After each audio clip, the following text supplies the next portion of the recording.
नागपूर शहरात धक्कादायक आणि अंगावर शहारे आणणारी घटना घडली आहे। यशोधरा नगर पोलीस ठाण्याच्या हद्दीत प्रेम संबंधाच्या संशयातून एका अल्पवयीन मुलीवर आणि तिच्या भावावर चाकूने प्राणघातक हल्ला करण्यात आलाय। या हल्ल्यात दोघेही गंभीर जखमी झाले असून त्यांच्यावर मेयो रुग्णालयात उपचार सुरू आहे। घटनेनंतर फरार झालेला आरोपी युवकाला पोलिसांनी अटक केली आहे। नागपूरच्या यशोधरा नगर पोलीस ठाण्याच्या हद्दीत प्रेम संबंधाच्या संशयातून एक धक्कादायक घटना घडली आहे। पिली नदी परिसरात एका अल्पवयीन मुलीवर आणि तिच्या भावावर चाकूने जीवघेणा हल्ला करण्यात आला।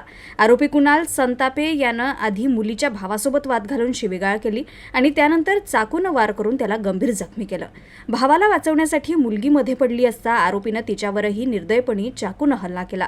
या घटनेत दोघेही गंभीर जखमी झाले असून त्यांना तातडीने मेयो रुग्णालयात दाखल करण्यात आले।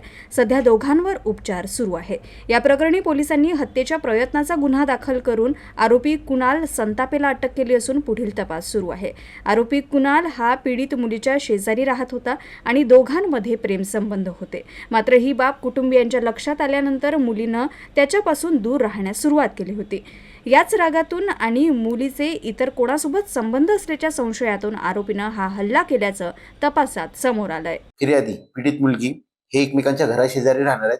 त्यांची एकमेकांच्या घरी जाणं येणं होतं, त्यातून त्यांची मैत्री व प्रेमसंबंध सुरू झाले होते।